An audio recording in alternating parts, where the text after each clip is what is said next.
Yes, good morning, and thank you very much for attending to the conference. And I'm happy to present my research at this wonderful conference. And good afternoon and good evening for online participants.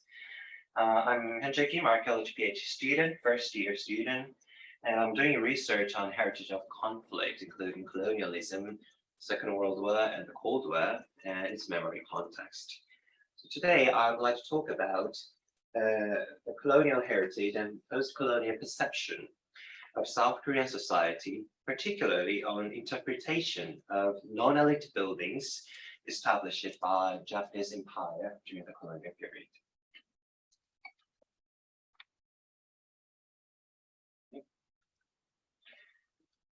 Okay, so my research deals with how to fulfill the gap caused by the current discussion on post-colonialism and heritage.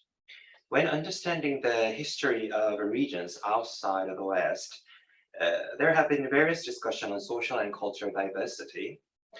Through his publication of Europe and the People Without History, Eric Wolf also emphasized the constant creation and recreation of social diversity.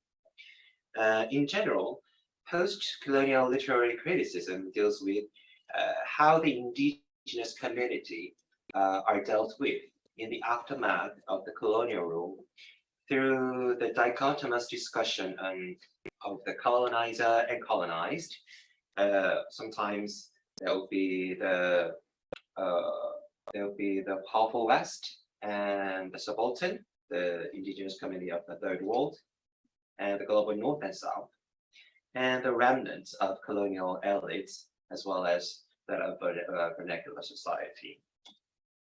However, there is a gray zone to reflect the ambiguous stance of colonial sites, which we can consider places embedding multi-layered histories caused by subsequent history of violence, not only colonialism, but also war or discrimination, etc. While the history of violence has been recorded by memory context of survivors these days, the discussion on collective memory was booming. But even collective memory can be based on individualistic principles, argued by Jeffrey Oleg, aggregating memories of each member's subgroup. In this sense, the form of popular memory, which we can call vernacular memory, is worth discussing as an approach understanding diverse and multifaceted memory. In addition, personal narratives often complement and enrich the official narrative. In case of the Cold War, compared to the European understanding of the war, the history was in fact a hot war for many countries in Asia, with the effect of the military conflict and massacres. From this perspective, I made a question of what are the colonial heritage embedding the context of vernacular memory? And is this a non-elite building of colonialism? My project has started with the question of how does non-elite colonial heritage affect the community's post-colonial perception of itself? Based on this question, my project is dealing with narrative, a local resident, and guardians of memory, site biography, and the change of heritage scape, and heritization, the people way remember, and speak about their heritage. Through exploring the aforementioned contents of my case study sites, I investigated a form of hybrid interpretation of history, including the Japanese colonial occupation, the Korean War, and post-war restoration.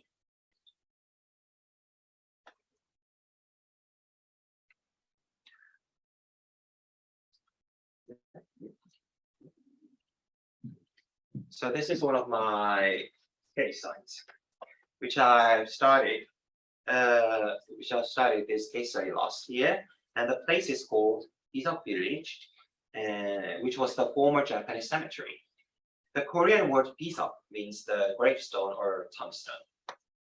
And the village is located in the second largest city in South Korea, Busan, my hometown.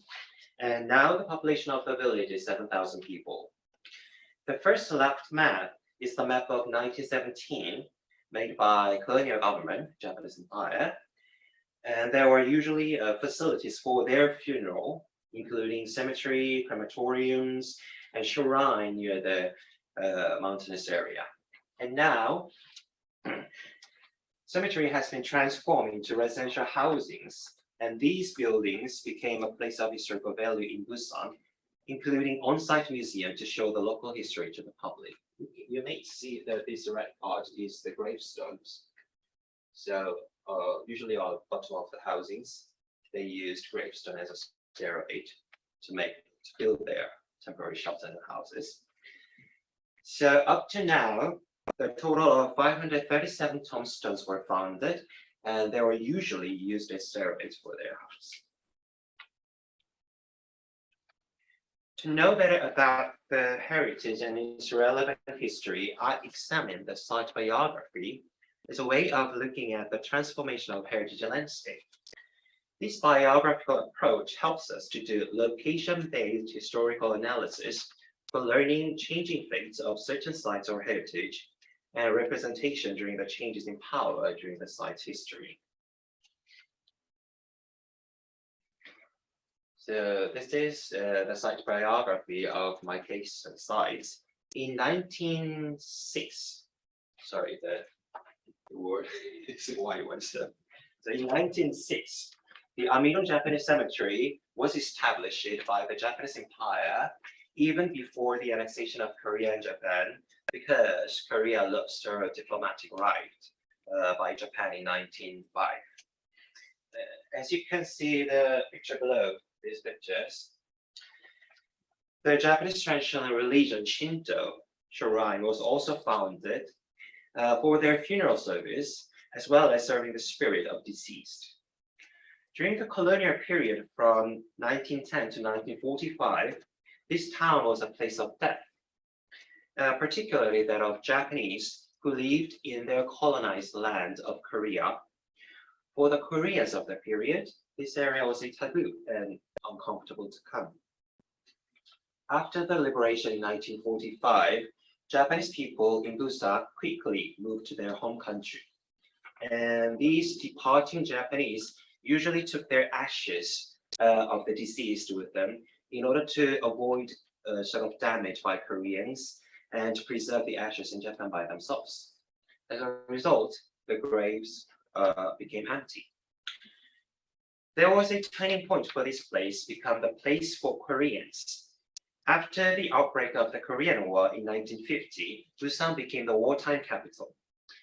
Because of the farthest location to the North Korea, and the demand of cemetery to bury the war dead increased. So this cemetery and funeral facility were repurposed for Koreans' funeral. The biggest change of the cemetery can be found after the ceasefire of the Korean War in 1953. So this is the original form of cemetery, but this is the same location, and you can see some shacks and temporary shelters made by war refugees. So people did not destroy the basic frame of the grave structure because it was useful to build their houses. During the post-war restoration period, Busan became a city where various marginality coexisted. This was because Koreans who had once moved to Japan as migrant workers or enforced laborers surged via the port of Busan, because Busan port was the largest and had the proximity to Japan. And also the Korean refugees tried to begin their new lives in the city, and many of migrants moved to Busan to find their jobs during the post-war period. As a large number of people surged, the cemetery was repurposed without considering its connection to the previous occupying force, and the housing shortage left socially marginalized groups to squat in these temporary shelters. In 2010, the Busan metropolitan government began the urban regeneration project, not only for making better environments for residents, but also revealing local history of this area. So this slide shows the architectural change of cemetery from the establishment up to the present day. So first one describes the Japanese cemetery, where the stones are surrounded by a square and a monument is located in the center. During the Korean War, the war dead were buried at the same place because it was empty. And however, war refugees tried to use the gravestones surrounded by a square as a stairway and to set up a tent on the top of stones. They usually get rid of the center monument to make more spaces, and residents try to build a house through making wood pillars and roofs using slate. As the house was small, it was about 7 to 9 meters square. So residents expanded the extent, and people and added one more story like this. If the grave was large enough, people divided the room into 6 places for each 6 families. And they modified their house themselves to make more spaces. In terms of the site's biography of the village, what are the memories of local residents?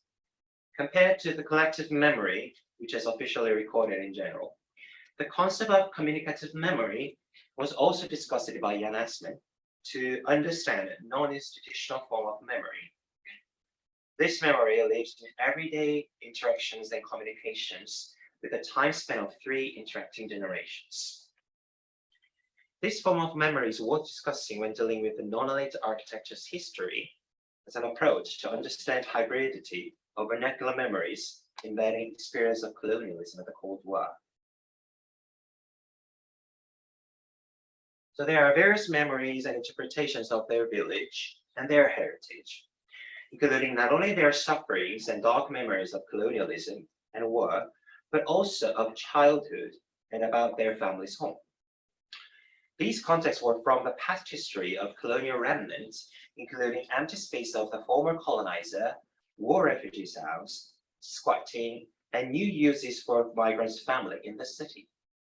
Therefore, the post-colonial perception of local community regarding the non-elite colonial heritage can encompass multi-layered memories and interpretations compared to a simple or dichotomous way of understanding, such as colonizer and colonized, the perpetrator and victim, or exploitation and oppression. So at this stage, I would like to emphasize the significance of how contemporary society diversely remember and speak about their colonial heritage. I would like to show some interview results of how residents remember or think about their heritage. One of the interviewees said her childhood experiences when she played hide and seek in the cemetery. And also, one of participants remember the Japanese who visited his village after the Korean liberation to find their parents' grave or even only gravestones.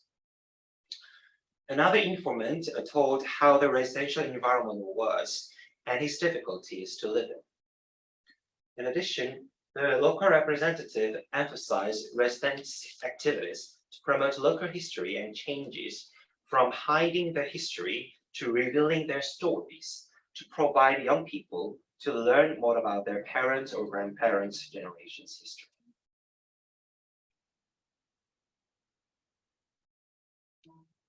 And to conclude, local memory of colonial heritage addresses not only their life or the adaptation to the change from place of Japanese to that of Koreans, but also unstable marginality and its settlement.